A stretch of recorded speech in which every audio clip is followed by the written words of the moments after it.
The demand and thirst for energy is virtually insatiable. It is a full catalog, fully shoppable menu. Real estate is one of the things that they do not teach. I'm Richard Gearhart. And I'm Elizabeth Gearhart. You just heard some snippets from our show. We had amazing people on. Listen for the rest of it.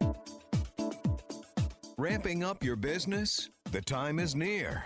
You've given it heart. Now get it in gear.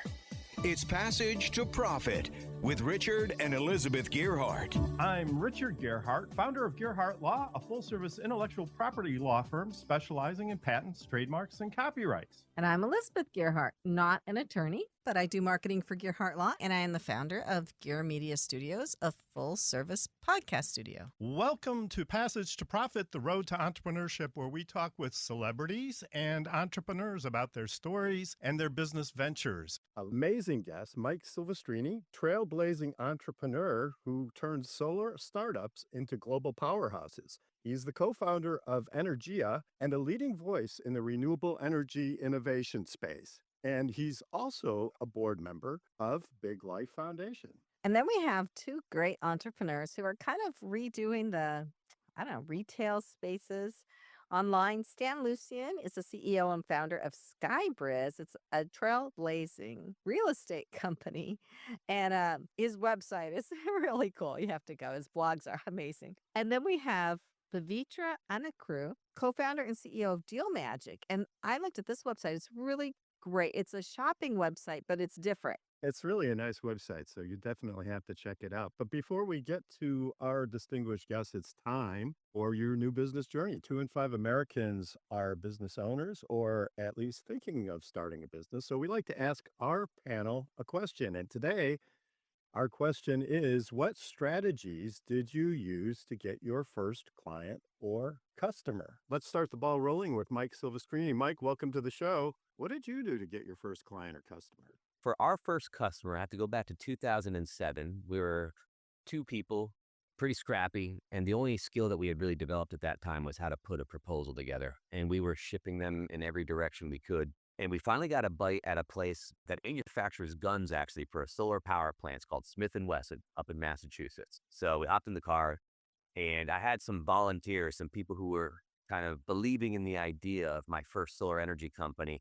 And I asked them to come along for their various expertise. And we met at Smith & Wesson. And Smith & Wesson, when you go into these types of manufacturing companies, there's a lot of gates of security and badges and that type of thing. So I figured there was 8 of us that showed up. Like, look, let's 2 of us go in and take this meeting with Smith & Wesson and try to get our first solar project. And the rest of you guys, go walk around, the nearby businesses, because it's sort of an industrial park. Knock on doors and see what happens. Well, we went into Smith & Wesson, and that deal collapsed because the lawyer just didn't want anything to do with the project. But while we were doing that, my buddy Andrew walked across the street and knocked on the right door with Astro Chemicals, who wound up becoming our first solar project. And that one was a really meaningful project for us because it was large and it was impactful, and it was an early stage project in the solar energy industry of its type. And then by our 3rd and 4th customers were Walmart and Target. So they kind of snowballed quickly from there, but it took a relentless proposal generation and just keeping with it. That's amazing. And it's so interesting that sometimes clients just come from places you didn't really expect. You were expecting Smith & Wesson. It didn't work out, but the guys across the street were very interested and you landed your first customer. So thank you for sharing that. Stan Lucien, how did you get your first client or customer? Skybriz is a little different. How is it different? Because we offer different type of services like property management, where we manage our own properties, and educational content. I guess my first client or consumer or customer, like a tenant, right? That was kind of like provided to me because when I bought the property, I've already had tenants living in it.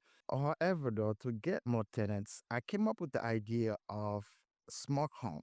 Integrated technologies in our properties like smart lights, smart door locks, smart thermostat.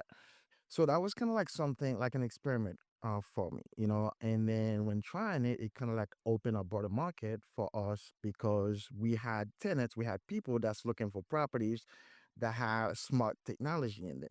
Not all the properties out there have, smart thermostat. So my goal was to make it more convenient for tenants. That's great. That's an amazing strategy to entice customers with more technology. And seems like you learned from your first tenant that this type of technology could really be attractive to other potential tenants, and that opened up the world for you. So thank you for that. Pavitra Anakru, welcome to the show. You're with DealMagic, and tell us how you got your first client or customer.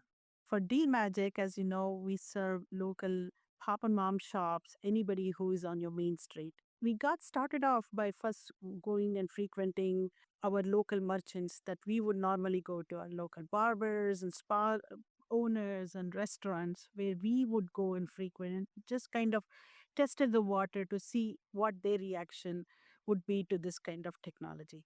And we walked the streets initially, and very quickly we realized that in order for us to scale, even though a lot of people love what we are offering, in order for us to scale, we have to automate the hell out of it. So, straight out of the bat, we automated the onboarding process. We automated the whole sales funnel from ad to the lead generation to the sign up and self onboarding.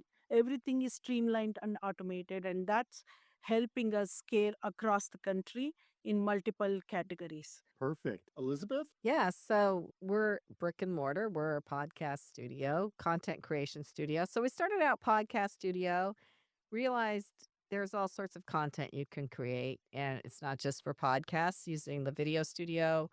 We have an audio studio, we have a photo shoot room. But the way that we got the first paying client, I had experimented with a couple other people, was we had an open house. So we had a grand opening, and I didn't use much media to promote it. I actually have a friend who's a super networker, and I joined a chamber of commerce that she recommended, and the chamber of commerce brought a whole bunch of people to our event. And we did put it on social media and different places. And the first client that I got was somebody I had never met before who came to the grand opening, who saw it, and is a corporate client who's doing weekly podcast videos with me now. So That's great. You know, one of the things that I'm noticing in all of our comments is that there's a human touch involved, especially in getting the clients early on. I mean, we live in a world of digital, right? Where we rely on the internet, advertising, social media to try to get clients. But at the end of the day, at least starting out, it comes down to relationships and talking with people and meeting them. Gearhart Law is no different. I mean, when we started, our very first client happened to come from an attorney friend of mine who we had known for years and years and years. Her name was Alice Turinas, and we also worked with her husband, Adam, and they were great. They were very supportive of when we started the law firm. She happened to know a client that could use our services, and she referred them to us, and they turned out to be a great client. Afterwards, we did the website and all the digital, but the first clients were people that I actually met one-on-one. And so I do think that that's a good lesson for entrepreneurs starting out. Don't just rely on digital. The human connection is still, super important. So that being said, now it's time for our featured guest interview. What if investing in clean energy could make you rich and save the planet at the same time? Well, Mike Silvestrini isn't just dreaming it, he's doing it. And he's able to challenge just about everything that is conventional in the renewable space. So we're very happy to have him. Mike, what is the future of renewable energy? Well, it's really what's the future of energy? Because renewable energy is just one of the types of energy sources that we rely on as the world continues to modernize and digitize. And, with more data centers, which everybody's hearing about coming online, the demand and thirst for energy is virtually insatiable. And there's a variety of tools in the toolbox for us to address that energy shortage. And the one that I think has the most velocity and the easiest and fastest to deploy at the best price is solar energy. And I'm not the only one who thinks that, because over the last 5 years, there's been more solar energy installed than all the coal and nuclear and wind and natural gas combined.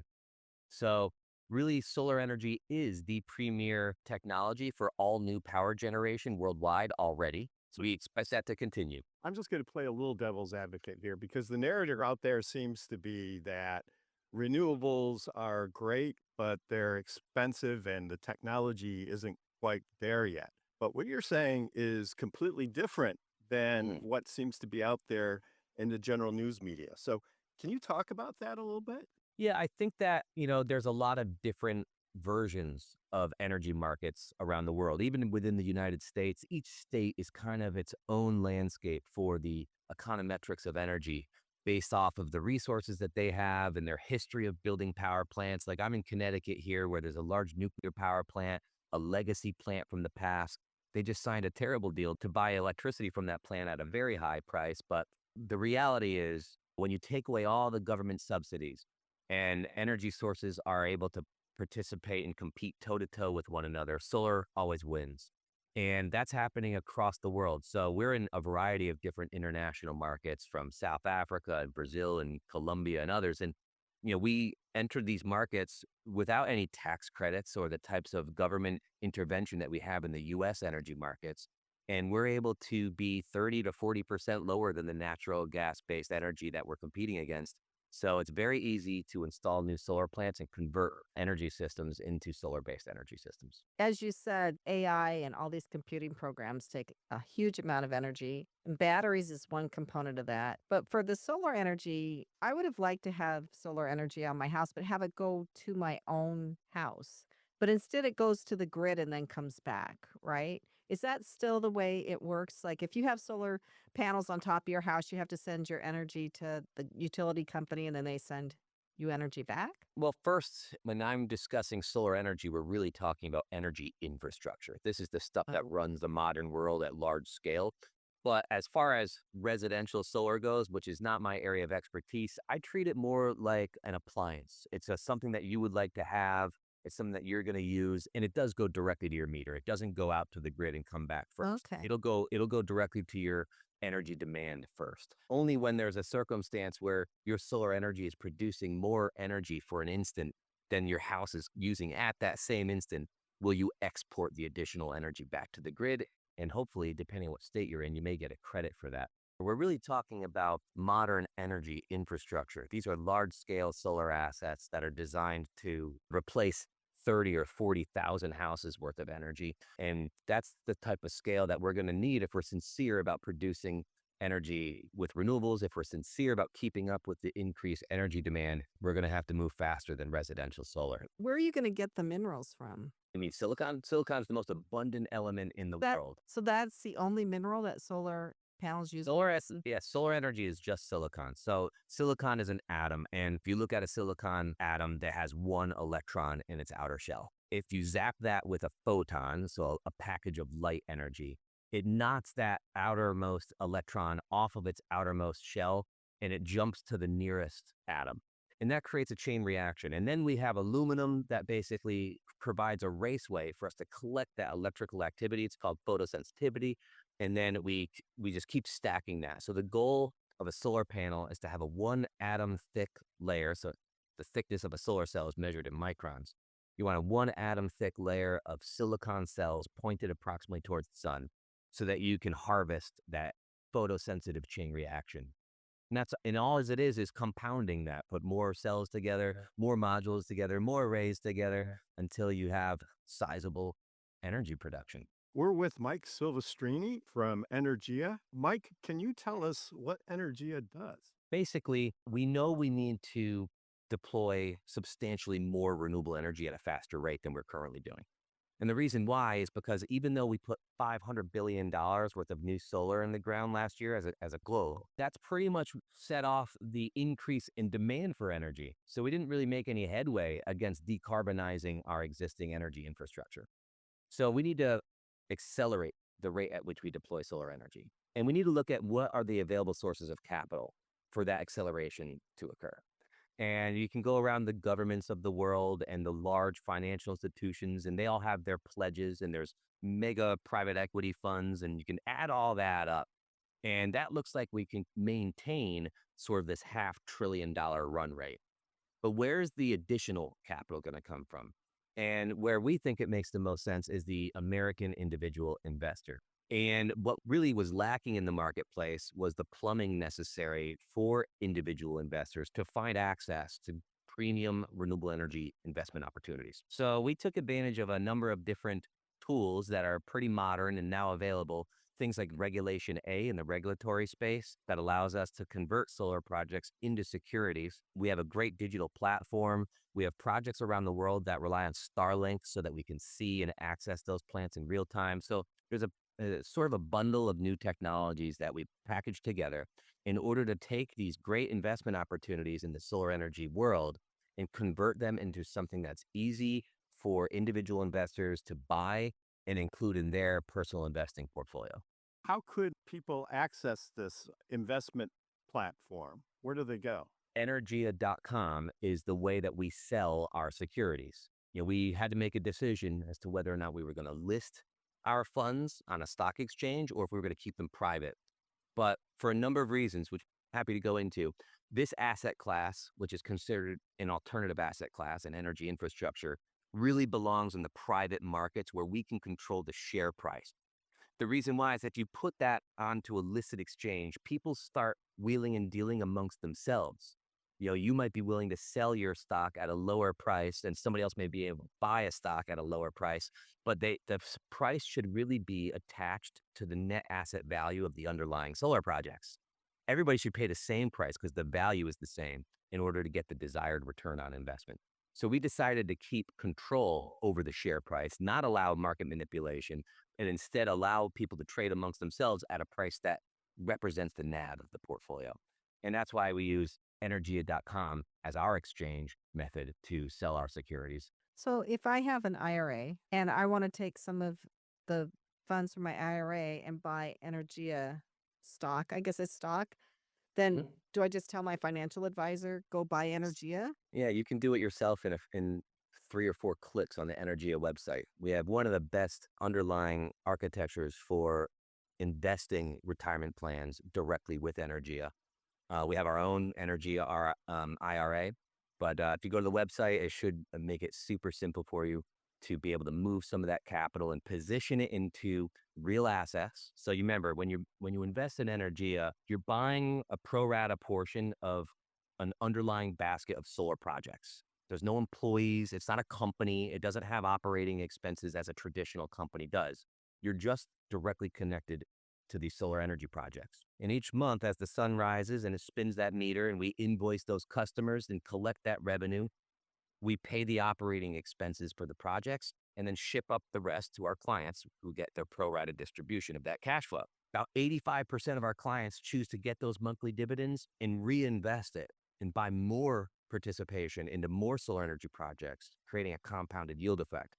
But it's really up to our clients. We don't make that decision. They make it for themselves. Some people want to enjoy the monthly dividend yield. But that's how I think that it's a great asset class for long-term retirement planning. So what is the return monthly? Like if I were to put, say, $10,000 in, how much would I get as a dividend monthly on average? Do you know? So the return and the dividend yield are two different numbers. But the way that this works is that we have different products. So we have a product that's just for Brazil. And we describe that investment thesis in the offering circular. Why are we going to Brazil? Why do we think we can make money buying solar power assets in Brazil? We do the same thing for Latin America and in Africa, in the US. And each of those investment theses has a different underlying strategy, and we expect to have different results because no two markets are the same. There are different currencies, different policies, different build costs, different ratings. We take all that into consideration, and you get approximately a 14% IRR, which is an internal rate of return, out of our Brazil portfolio. And we've been doing that for the last 5 years, having missed 14% IRR. I'm calling my guy today. We should. It's a kick-ass asset class. Yes. We spotted something in Brazil a few years ago and knew that there was going to be some oversized opportunities to make money with Brazilian solar. It's a very complex market. You need to go in there with a lot of capital and build a lot of software. You need to really fight through some challenges of doing business in Brazil. But when you do that, the reward is tremendous. And we're at a safe flying altitude. We have a beautiful batch of operating assets. We've invested about $300 million into Brazilian solar, and I plan on investing hundreds of millions more. But we also have another product like Africa is a very different market. It relies on different currencies and different risk profiles. And our Africa product is about a 10% return. These are all stated after our fees. So this is net to the investor. And it's about a 10% return. And there's a lot of reasons why Africa has a lower return than Brazil. It's because of the presence of development finance institutions, which really adulterate the natural economics and the cost and risk profile of Africa's economy. We have the U.S., where our dividend yield is 7 and change. I want to say it's 7.2%. But what we really encourage our clients to do is to, even though Brazil is this big, shiny double-digit number, and the U.S. is kind of lousy looking 7, where your money market account is 3.5. The reality is you should blend them, because these rely on a vast array of characteristics and variables and assumptions that are changing all the time. And when we look at solar energy as an asset class, well, I'm trying to make for you guys a perfect solar cocktail. And I look at the U.S. as the ice in the drink. I'm all for cocktails. We're with Mike Silvestrini here from Energia. How do you spell Energia, Mike? Energea. That's great. We'll be back with more Passage to Profit after this. Stay tuned for Secrets of the Entrepreneurial Mind coming up toward the end of the show. We also have our favorite intellectual property news. And don't forget to experience more of Passage to Profit by subscribing to us on Facebook, Instagram, X, and YouTube, or subscribe to our podcast anywhere you get your podcast. Just look for the Passage to Profit show on any of these platforms. We'll be back right after this. Attention investors. This is a simple commercial on the investment value of gold. Gold continues to make new highs. In good markets and in bad markets, you need to have your portfolio balanced with gold. Learn about owning physical gold or getting a gold-backed IRA. Make this simple call right now. 800-653-2073. 800-653-2073. That's 800-653-2073. Sponsored by Reagan Gold. We're offering a 100% risk-free gold guide. Gold continues to make new highs. And unlike stocks, gold has never been worth zero. You owe it to your nest egg and future to own some physical gold or set up a gold-backed IRA. Call right now for your free report. 800-653-2073. 800-653-2073. That's 800-653-2073. Sponsored by Reagan Gold. Do you love going on a cruise, or have you always dreamt on going on the cruise vacation of your life? With dozens of cruise companies, who do you call to find the right vacation and deal for you? Now you can make one phone call and shop all the best deals on every single cruise line in the world. You can't get that by calling one cruise line. We have them all, with experts that know the ins and outs of every cruise ship and can tell you the best cruise for your vacation needs. Our cruise packages start at $149. Plus, we offer free internet, free guest packages, and cash back deals. So now is your chance to book the cruise of your lifetime. Call the cruise hotline right now and shop every single cruise line in the world. Here's the number. 800-577-4742. 800-577-4742. 800-577-4742. That's 800-577-4742. Now back to Passage to Profit. Once again, Richard and Elizabeth Gearhart. And our special guest, Mike Silvestrini with Energia, ENERGEA.com, and as he got an investment for you. But he started 2 companies. He started Green Skies Renewable Energy and grew it from 25,000 to a huge number, and he sold it. And we want to talk to him about his entrepreneurial journey and what were some of the biggest challenges and how he overcame those. So what was your biggest challenge, Mike? Oh man, there's too many to probably prioritize as one big challenge, but really being an entrepreneur is just an enormous challenge itself. Every day is a battle, and really only the paranoid survive, we say. I look at being an entrepreneur as sort of like being an engineer of business systems, and you're building this tower and you're trying to put on the next level, but make it in such a way that doesn't fall over. So you constantly have to make sure that the health of the business is your first priority. And I always say to my team, we take care of the company will take care of us. We got to prioritize the health and well-being of the company. And I see a lot of young entrepreneurs, and, after you exit a company and you have some resources, you get a lot of investment opportunities to glance at. I see a lot of people starting their entrepreneurial journey in ways that make me shriek. They're not prioritizing generally how to make money, how to produce revenue. A lot of times they're too comfortable spending money when they have none, especially if they have an early angel investor or that type of thing. But I'm lucky because I wasn't smart enough to get an angel investor or any types of early support. So I only had no money. And that allowed me to stay out of trouble and not waste it. And we wound up really scrapping our way through that first sale, get our first cash flow in the door. And that money was so precious to us, we wouldn't spend it on a thing. I think it sat in the bank account for months after we made our first 25 grand. But if you keep it like that, if you put your own needs behind the needs of the company, you can really build a beautiful business. And if your idea has to be good and your team has to be good and all the rest of it. But I think the thing that really matters most is that discipline in those early days.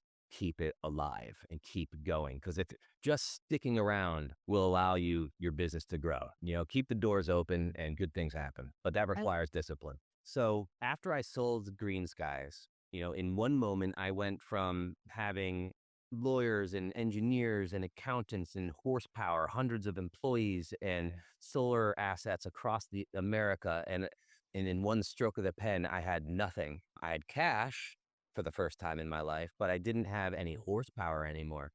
So I sat there in my house and thought to myself, what am I going to do next? And started thinking about a number of entrepreneurial strategies, as an entrepreneur does, in different types of industries and ideas and note taking, and realized pretty quickly that I'm really an expert in solar and nothing else. So stick with what I'm really good at and build another company. That's where Energia came out of. It was the next logical step for me as an expert. So I knew also I was non-competed from doing business in the US for a couple years after I sold Green Skies. So that's one of the reasons why I started looking overseas for investment opportunities. So I get this opportunity to go to Nicaragua. And Nicaragua is a wild ride. So I'm going there with the World Bank and somebody from the Vatican. There's the Pope's representative in Latin America.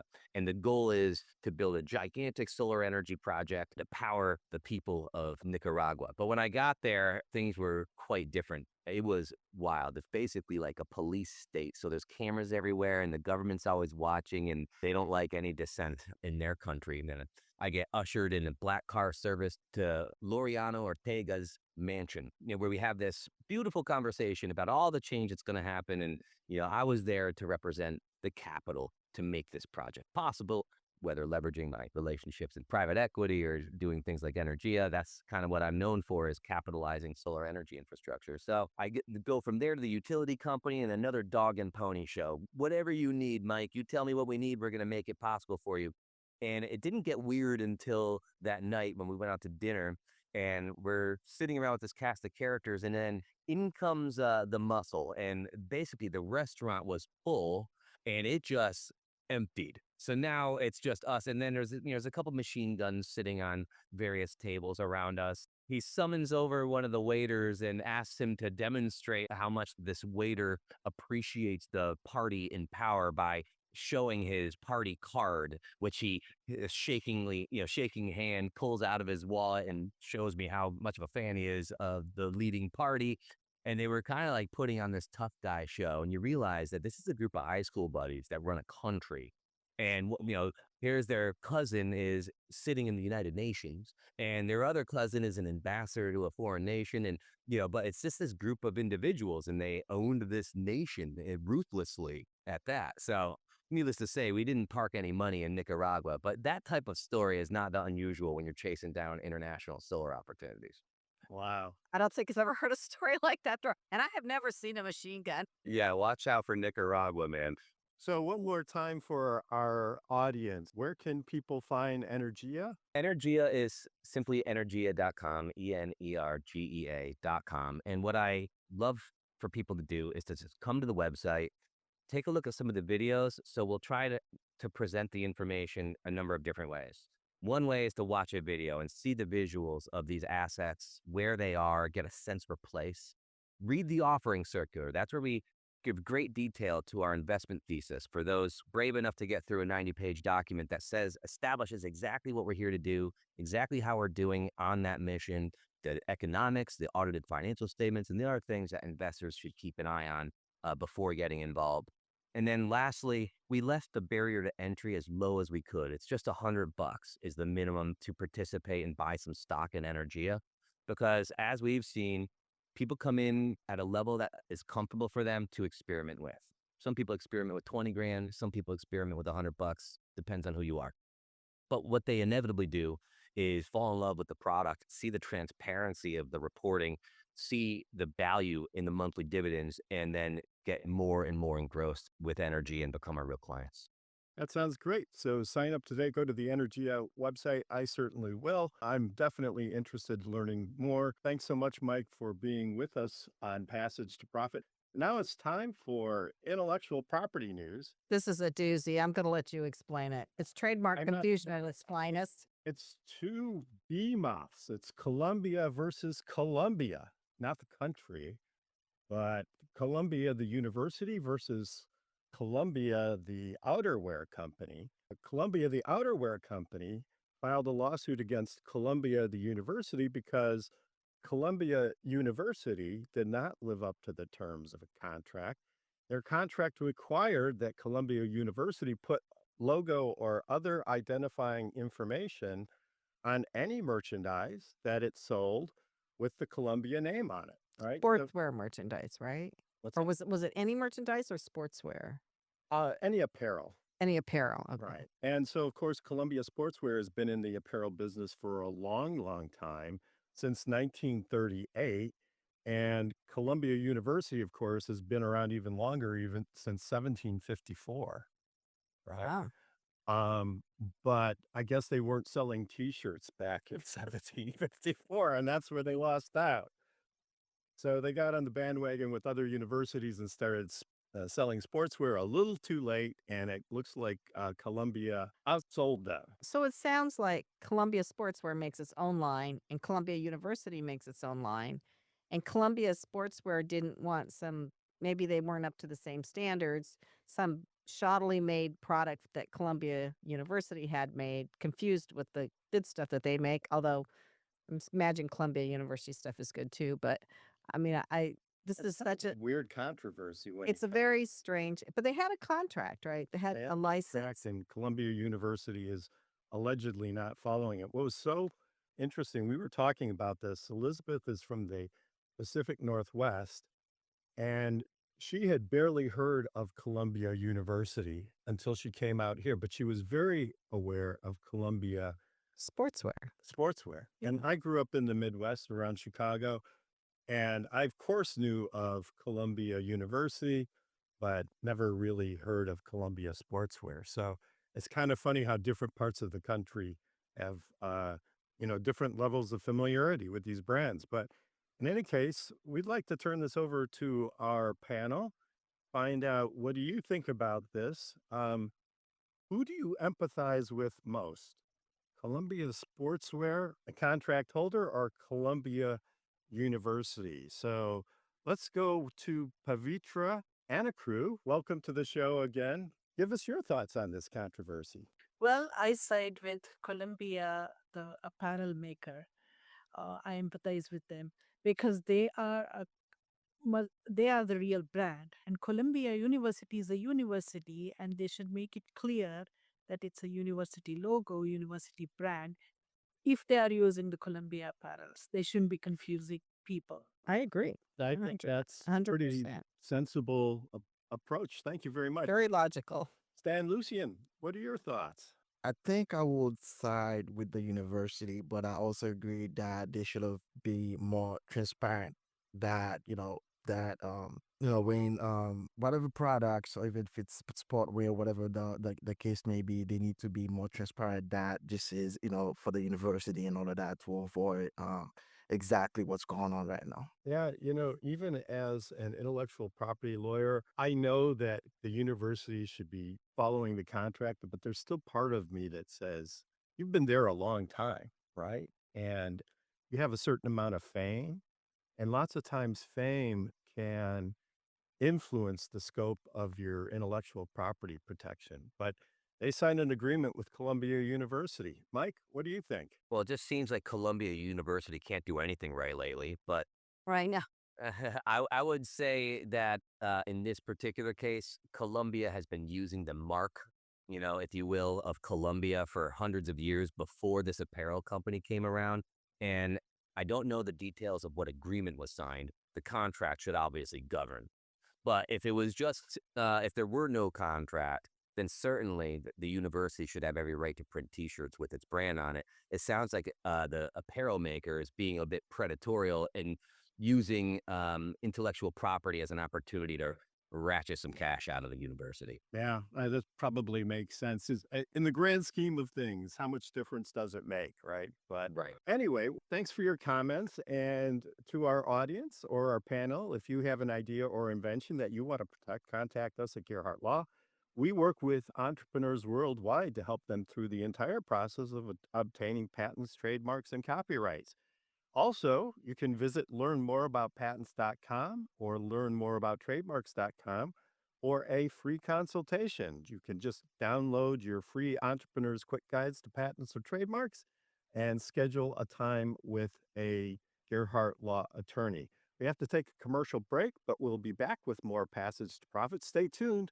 We have Secrets of the Entrepreneurial Mind coming up soon. With MedGuard Alert, you're never alone. You can connect with medical professionals anywhere, anytime. And now MedGuard is introducing our exclusive new CareWatch. If you need help quickly, use it from anywhere to contact medical professionals. No cell phone required. The CareWatch is not only a life-saving medical alert device, it's a revolutionary health monitoring system that checks your blood pressure, heart rate, oxygen saturation, and much more. And here's the best part. If you have Medicaid, you may qualify to get your CareWatch for free. The CareWatch is only available through MedGuard Alert. Call us right now. We have monitoring programs starting as low as $1 a day. The call is free, activation is free, shipping is free, and no contract is required. Remember, with Medicaid, you may qualify to get your CareWatch for free. Call us to get your CareWatch right now. 800-705-1198. 800-705-1198. 800-705-1198. That's 800-705-1198. Hey, listen to me. I'm one of the credit cards in your wallet. I'm about to explode and pop like a balloon.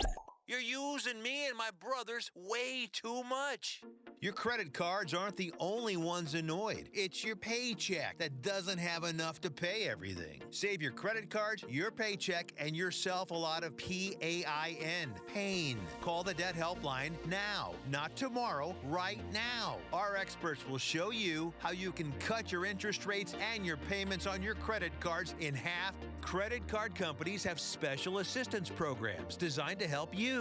Make this 100% free call right now and learn how you could get out of credit card debt. Here's the number. 800-738-5332. 800-738-5332. 800-738-5332. That's 800-738-5332. Paid for by Zero Debt. Passage to Profit continues with Richard and Elizabeth Gearhart. Heard in 38 markets across the U.S. We'd like to do a shout out to our listeners in Cadillac, Michigan on WATT.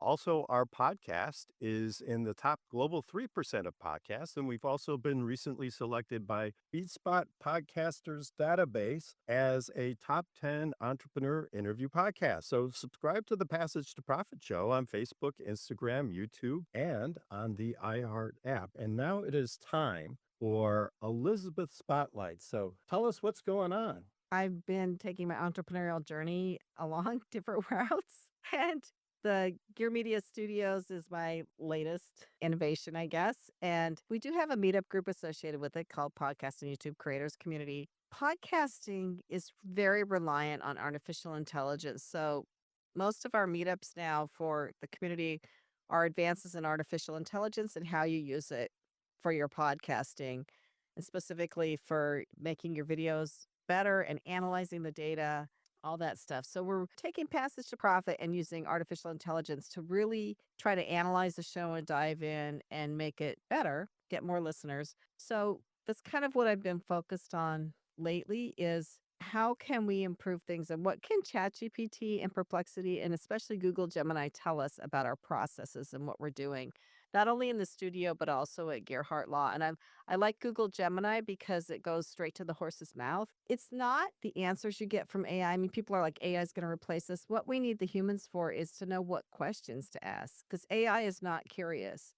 So the value of AI to you is really if you can figure out the right questions to ask and really dig deep into it, that's really where the value of AI is for people. But now we're going to go on to the medical minute. So, do you think if you're trying to get healthier and lose weight, that it's better to eat ultra processed foods or minimal processed foods? So everybody who thinks it's better to eat ultra processed foods, raise your hand. Oh, nobody's raising their hand.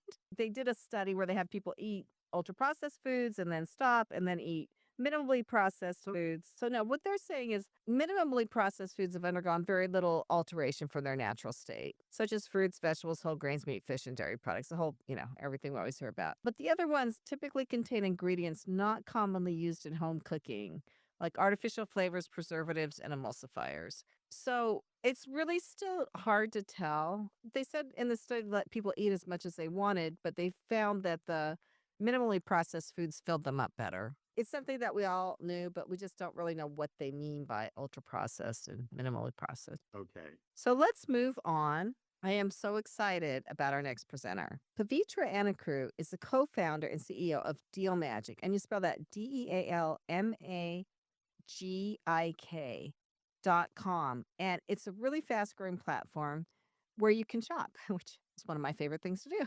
So I'd like to hear all about it, Pavitra. Please tell us what you're doing and how you're doing it. DealMagic is a vision of us to empower local businesses and fill the technology gap they currently have with big box stores. So, what we do with DealMagic is we provide them the technology to run their businesses and a marketplace to promote their businesses. It is a platform that truly brings your main street online. So, when you go to dealmagic.com, you will actually see your neighborhood restaurants with whom you can place an order for pickup or delivery, and you can book a bouquet of flowers and for delivery or for pickup, and you can book an appointment for your haircut or a pet grooming session, and you can also pre-purchase your car wash. So anything and everything that you do on your main street is available online from your local merchants. On the flip side, any local merchant or anybody who is just starting off a business can quickly get their digital storefronts in minutes. What I mean by that is all they need to do is go into business.dealmagic.com, sign up, and it's available on the web, Android mobile app, as well as an iOS app. They can be on their desk or they can use their entire operations on the go. And they sign up and they set up their menus, and we have a 24/7 help desk that helps set everything up in minutes for them. And within half an hour or so, they will be completely onboarded. They can start promoting their business, and people can come and make appointment with that. And there is a order management system, booking management system, promotion management system, all of that integrated with a storefront. And it is fully SEO enabled. They can have a standalone website and, of course, a mobile app that comes with that, or they can come into the marketplace where they can go in and see not just their business, everybody else's business. On the flip side of it, if you are in the market to go get a bouquet of flowers, you can also probably be thinking about, okay, it may be your birthday or something. You can also book a facial appointment right there because everything is visible to you and everything is promoted to you at the same place. Is this then mostly for local businesses? It's a community business oriented website? It is kind of a hyper local business. At the same time, it is expanding out to be with a global reach too. So, what we currently offer is everything where you can buy online, redeem in store, or buy online, get it delivered. So, you can think of it as an amalgamation of Yelp and DoorDash and Vagaros of the world that offer similar services, but for a particular brand, but we particular category, if you will. DoorDash obviously is for food, Vagaro is for spas, and your Dash Pass is for health and fitness. But Deal Magic is truly one platform, but that brings everybody together. So it's not just your promotions or flash deals or whatever, it is your full catalog, fully shoppable menu.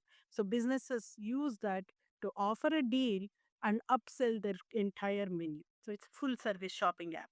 What we also offer is a unique way to get to their business. You can come to our storefront and you can see everybody and they can compare their offerings, and they not only showcase their unique products, but if a florist chooses to be completely on their own, they still can use all the services and technology that we provide and have a unique address without having to create their own website. So you can go to Roses by Moses at DealMagic.com, and that is your website. And we are also enhancing our app so that we only give them the technology so they can have their own domain. If Roses by Moses has its own domain ownership, we power their domain with all our backend technologies. So they don't have to participate on the marketplace. They can have their own web page powered by everything off the back of it. But having participating in the marketplace gives them additional visibility. And we also do a lot of advertising and SEO on our own, and they will miss out on it if they do not. So, do they actually get a link to your DealMagic website from their website? Is it like an SEOable link? That's one of the ways we offer, but they don't have to do that. So, going into the technical details of it, one way to join our marketplace is just open up your online storefront. So the way people reach you is, like I said, xyz at dealmagic.com. That could be your URL. And if you own your own domain, we can power up your domain and you can create however you want. Your website can be however you want, but all of the menus and order management system and booking management system, everything is already built for you. So you don't have to do anything other than create a domain. And if you already have a website that also has a menu capability, but you want additional power that DealMagic brings, you can add a button which we help create.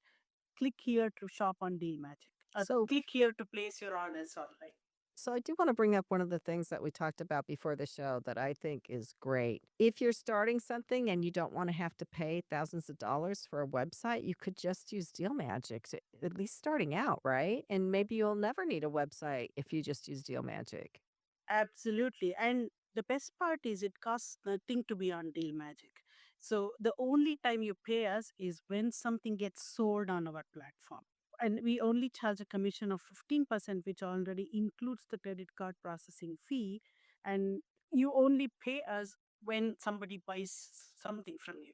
And the way we make our money is through scale, because like Mike was alluding to, American consumers, the strength of the market is American small business owners and American consumers, and there is strength in scale that it offers. And the sheer size of the number of businesses and the multiple categories that we serve and the number of consumers who are on our system in and of itself helps us get 12% off of everything that gets sold. That's great. We're with Pavitra Anakru, co-founder of DealMagic. That's spelled DealMagik.com. So go to DealMagic.com. Mike, did you have any questions for Pavitra? No, but I just think it's great. I love seeing businesses that directly impact Main Street enterprise because, I feel sometimes that it's harder and harder for people to start companies in America. And I think back to when I first started, 20 years ago, it seems like it was a easier environment, a little bit less bureaucracy, a little bit less cost, but that's changing. And we need technology like what Pavitra is doing here to make it easier and lower the barrier of entry for people to start their own enterprise. So bravo, Pavitra. Root Thank for you. And the other thing to add to that is if you are a florist or a restaurant owner, you don't have to worry about the space with which the technology is changing.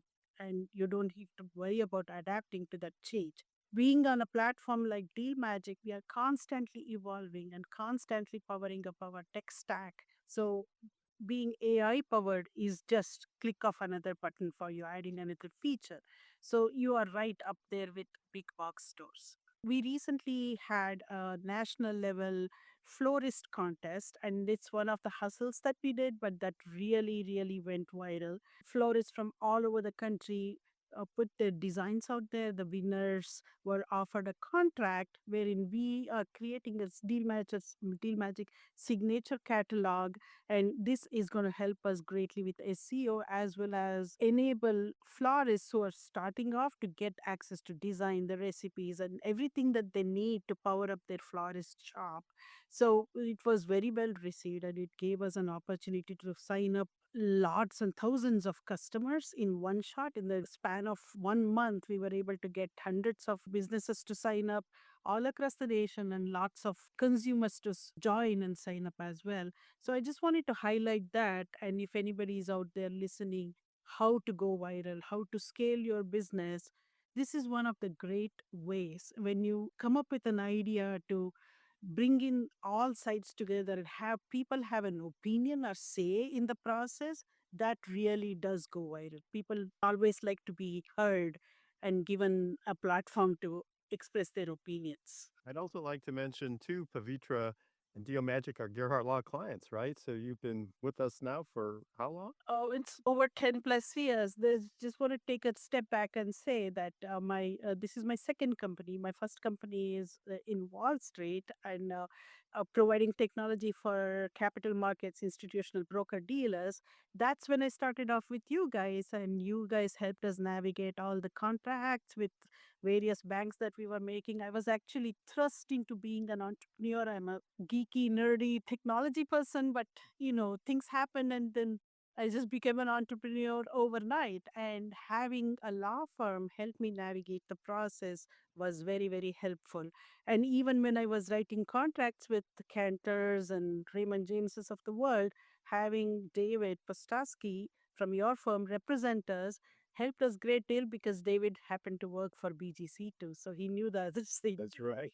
And having an experienced lawyer helped us a great deal. And he taught us the importance of trademarking and getting design patents and all that stuff. And that has helped us immensely. Well, we're very honored to have served you for these years, and we're grateful for your success. Passage to Profit with Richard and Elizabeth Gearhart. We are going to move on to our next guest who's been waiting patiently. Stan Lucien is the CEO and founder of Skybriz, SKYBRIZ.com, a trailblazing, tech-driven real estate company that's reimagining the rental experience through innovation, education, and equity. So welcome, Stan. Tell us all about what you're doing. Skybriz is a real estate technology company, and we offered a lot of different solutions like property management, education. Main focus right now it's the educational part of the company.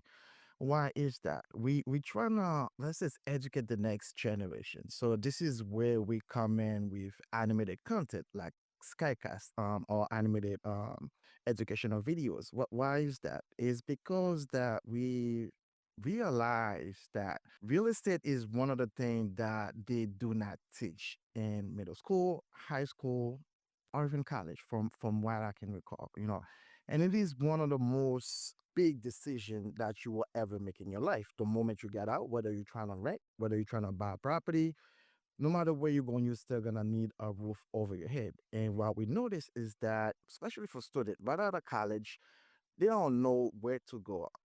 Like, what kind of step do they need to take to rent a property? For instance, they might go on Zillow and sell property from it. They rent the properties, but out there we also have, I guess, bad people, slumlord or whatever you call it. They take advantage of people that don't really know the law, the real estate law. Some landlord may try to do things that's illegal, to some tenants, and they kind of have to allow that. Why is that? It's because they do not know that the landlord cannot do that. So this is when I come with the educational part of it, to trying to educate people, to trying to tell them that, what, this is what's out there for you.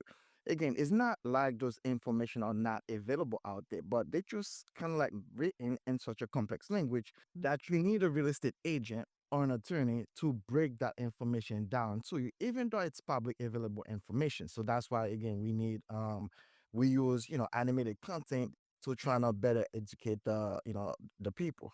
I So, love Stan? your animated content. Yeah. What's interesting is I went on your website and I was looking at your animated content, and it's really attractive and well done. And I learned something that I didn't really know just Yeah. from like a short video there. One thing that your video said was if you want to buy a multifamily unit, that if there's renters there, you can use that rent to help you get the loan for it, right? Yes, that's accurate. So some of the banks or lenders may let you use some of the income from the other unit to to help you qualify for the mortgage. Yes. And that was just one of your short videos. Yeah, that's pretty helpful. And the videos were very well done, by the way. We're speaking with Stan Lucien. You're at skybriz.com, right? That's SKYBRIZ.com. Is that correct? Yes, your website. You mentioned earlier that there are some unscrupulous landlords who might be preying on younger tenants. I know the main focus is to trying to educate the younger generation, but I do not believe that only the younger generation got, victimized by some bad landlord. I can take a story for myself. For my first rental property, when I first rented, I was 19 and the property was flooded all the time. Whenever it's raining, all of my belonging always get, destroyed. And even that, it was hard for the landlord to make any repair. I was always paying rent on time. I was always doing what I'm supposed to do. But when there's a repair that's needed, the landlord refused to make the repair. And I have to pay the consequences for a landlord that refused to fix his own property. So, how would you prevent that from happening in the future? What steps would you take? Well, this is when that's the goal that I'm trying to achieve. So I want people to be able to be you know what, I'm glad I learned that. Now I can make a better decision rather than I wish I knew that. So this is when we're trying to put those information out there saying that do you know that your landlord cannot do that, or your landlord is supposed to repair your property, your landlord cannot charge you for, like for instance in New York City, your landlord can no longer charge you first month rent and last month security deposit like twice. And that's exactly how I'm trying to educate people to make better informed decision. My goal right now with the website, because we redesigning it, right, we trying to make it a hub for real estate, not just ed. So we also gonna brand listing, which is also a scanners where people gonna be able to list properties on our website and also rent properties. Followers will also be able to follow real estate agent, follow landlords, learn. The idea is to again to make the website a platform for like a real estate hub. No matter what you need, so you'll be able to get it from our website. So we're speaking with Stan Lucien of Skybriz, but I wanted to ask our guest today, Mike Silvestrini of Energia. Do you have any questions or comments on this website? No, none really. It sounds like there's a few different businesses kind of getting together here, and if you're good at a bunch of different things and you can think you can scrap together some business and across those categories, that's great, and you should do that. My recommendation would also be like figure out which one of those business channels is going to be the most profitable and the one that you enjoy the most and can get excited about every day, and really focus on it and try to scale it. Whether that's educating renters or looking at the technology component of a rental user experience. Those are distinct businesses. Both are good ideas. And if you pick one and ride it, I bet you can, find out where it goes. I think that's good advice. I love your education piece. I love your little videos. I guess looking at it, I wouldn't worry so much about listing properties there as I would the education part in the videos. And then maybe you can get some of these real estate places to sponsor you. I'm not really sure how you would monetize a purely educational website, but I know there are ways. I guess it come down to my first property. When I bought my first property, I wish I knew I could have bought a multifamily instead. I would have rent some of the units and live for free, and one of the other one depend off how much the bank lended and how much is the mortgage. And my second property could have just been like a single family unit. But again, some of the thing that you learn them after the fact. And again, those are information that's out there. My real estate agent could have tell me that, are you interested in buying a multifamily instead of single family? This is the benefits that's in it. Or my real estate attorney could have also brought that up to me, but they did it. And again, I've learned that after the fact, and then that's what got me to the property management part of the company. So I bought my first unit, my second properties, and third one. And then for the educational part of it, it's the same learning experience. I'm like, I wish I knew that, and I'm pretty sure there's also other people out there that also wish they knew information. I mean, they knew some kind of stuff before they made the decision. So I've tried different approach. I started with meme until I get to Skycast, which is all animated videos, and then I prolonged that to Housing Insight, which is all blogs, articles, and then we also have Housing Chronicles. We're trying to make real estate fun, trying to use real life scenario to try to educate people that way as well too, because we know people can relate to to some of the content that we posted. So that's kind of what got me to that. You don't want to try too many things at the same time, but is because of the data that I'm getting from different part of the company, from different part of the solution under the company, and that's what I'm like, what, why not combine all of those and put them under one umbrella, so I can turn that into a hub for people. And that's when the listing part comes to it. I'm like, if somebody's looking for properties, they're just one click away from trying to get educational content rather than trying to navigate to YouTube or trying to navigate to other website when everything is right there within the same website. So, Stan, you said you do property management. Do you have clients that you manage properties for? As of right now, I focus on managing my own properties. For now, it's just my properties. But I know it's a big market, but for now, it's just my properties that, we manage. Because it seems to me, when I heard you say property management, it seemed to me that you could use this website and this community that you're building to drive people to your property management business, especially since it seems like you do encourage people to buy multifamily. And then you could expand your personal property management to help other people manage their properties. Because property management is huge when people own more than one property. Yeah, that's one of the things. So this is one of our core part of the company, and so when we post our educational content, so people won't just think that we're just making stuff up. So it's thing that we learn from our own experience because we also manage this property, so we know what we're talking about. So we don't just post content out there. And fortunately for us, we barely have any vacant unit. And even if we do, they take less than a week to till then.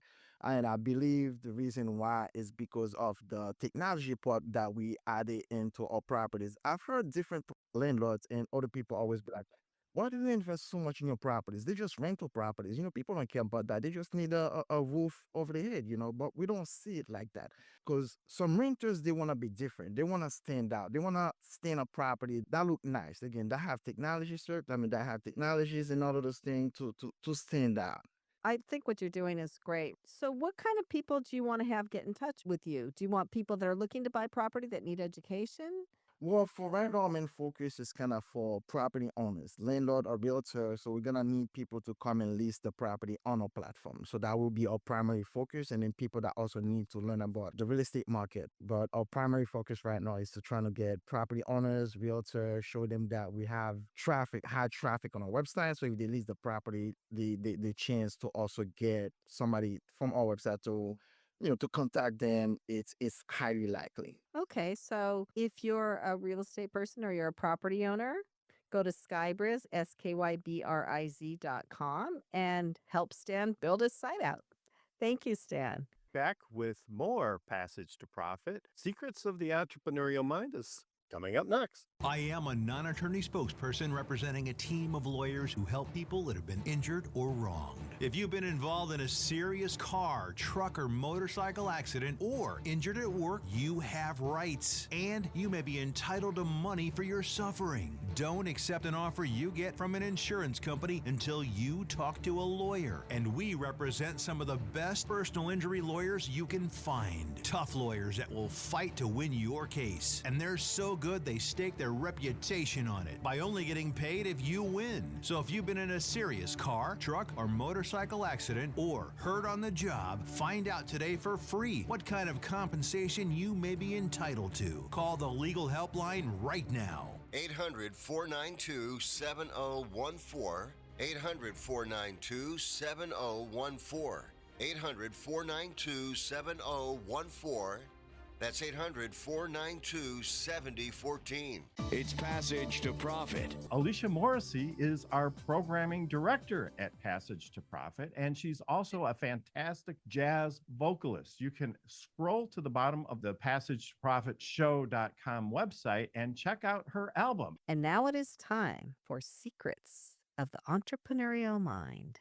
I am going to start with Mike Silvestrini, co-founder of Energia, Energea. What secret can you share with our listeners, Mike? I think that the secret to getting through all the constant struggles that entrepreneurship is all about is realizing that when you have your down days, there is a good day on the horizon. But you also have to realize that when you're having a great day, there's a piano hanging by a thread somewhere nearby. You just have to get comfortable with that, the ups and downs of building a company, and not get too excited with the good news and not get too depressed when the going is rough, and steady Eddie right through it. That's hard, but you're right. I agree. Pavitra Anakru, DealMagic,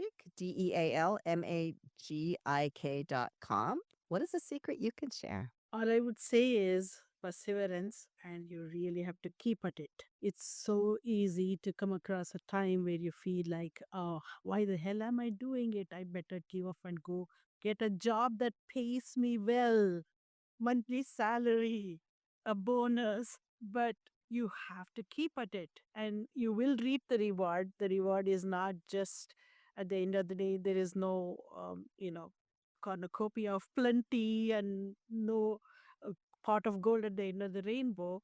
It's not just that, of course, it is there, but it's also the journey.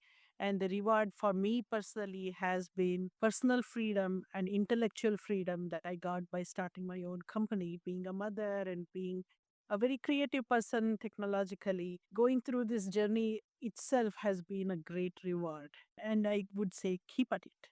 You will see the secret. That is great advice. Really, it's so easy to give up, but yeah, you just got to keep going. You know what they say, if you're going through hell, keep going. So, Stan Lucien with Skybriz.com, Skybriz.com. What's a secret you can share? I will say that once you trying to create something new, whether it's a new company, a new segment, a new, type of technology, it's gonna be hard, because if it's the first time you're doing something, or if it's the first time it's being done, then there's really nowhere else that you can learn from or copy from. But no matter how hard it get, don't give up. You know, it's gonna get hard, but do not give up. Instead, I will say take a step back and look at things at a different perspective. See what you're doing wrong and how can you do it different to get a different result. Well, that's great advice. Richard Gearhart, Gearhart Law, GearhartLaw.com.